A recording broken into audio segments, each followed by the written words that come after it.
What's up, guys? Today I'm going to be doing another Ableton audio effects video, and we're going to be talking about the glue compressor. The glue compressor is an amazing stock Ableton plugin, and I don't even know why I haven't done a video on it already. I use multiple glue compressors on every single one of my projects that I finish. It's perfect for groups, like a percussion group, a lead group, effect group, bass groups, any group. You can put a glue compressor on it and it's going to sound better. It's meant to glue, hence glue compressor, glue multiple sounds together. So if you have multiple outputs from sounds and they sound like a little bit separated and you want to take away some dynamics from it and just make them sound glued, you can put a glue compressor on it, and you're going to hear the difference in the video, and I'm going to show you guys how I use it on a pluck group right now. Okay, guys, so I have a project open here. It's for a big room track I'm working on for pull and return. So I have my pluck group here, and it's got 4 different silent plucks that I layered in to make one sound. And where the glue compressor is going to come in at the end of this, where it's going to meld all these sounds together to basically glue them and make it sound more unified instead of 4 separate sounds. So these are the 4 sounds I have.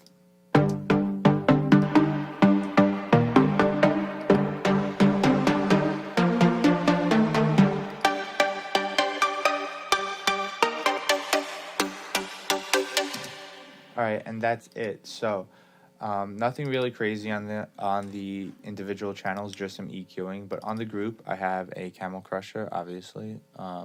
EQ8 took out some stubs, took out the very, very, very high end, and did a little dip around 9.5 to 10,000. And then the glue compressor. All right, so the glue compressor is pretty simple. It's an awesome compressor to put on a group of sounds. It's gonna bring the dynamics between all the sounds closer together to just give them a more glued and unified sound, hence glue compressor. So the attack, it's pretty simple.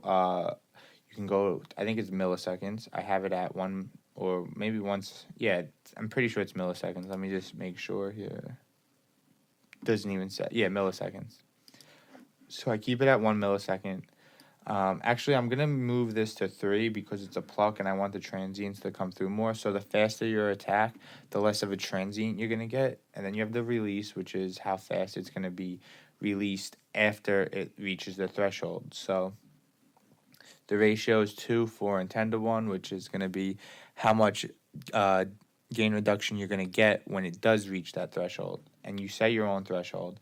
I have it set to -13, so when it gets to -13, we're going to start getting some gain reduction. This meter over here shows how much gain reduction you're getting, and you can make that up with the makeup gain. The range is pretty much like a safety knob. You can set it to like 10, and you won't get any more than 10 dB of gain reduction, or like 5, whatever. I leave it open. Dry wet, you guys know dry wet. So soft clip is almost like a limiter. It actually is a limiter. I think it only lets you get like -5 dB.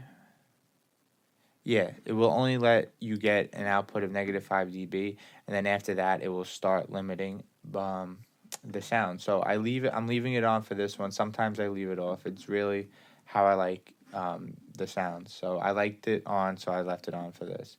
And I actually usually have this around like 70 to 75%, but just for the video, I'm going to leave it at 100. So all 4 of these sounds without the glue compressor sounds like this.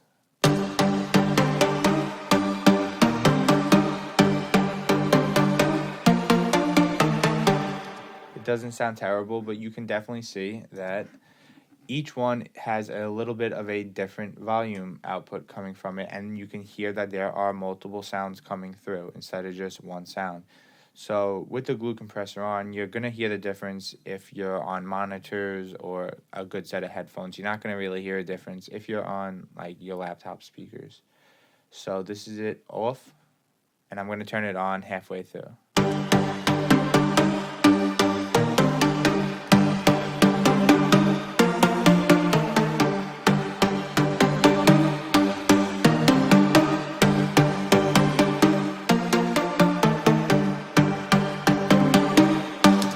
You can hear that even when I turn it on and turn it off, the output is not really fluctuating too much from the group. So it sounds louder, it's being perceived louder, but it's actually not getting louder. So That's the glue compressor, guys. If you have any questions, please just feel free to comment in the video, and I'm usually quick to respond to your questions. So thanks for watching, and I'll see you guys next time.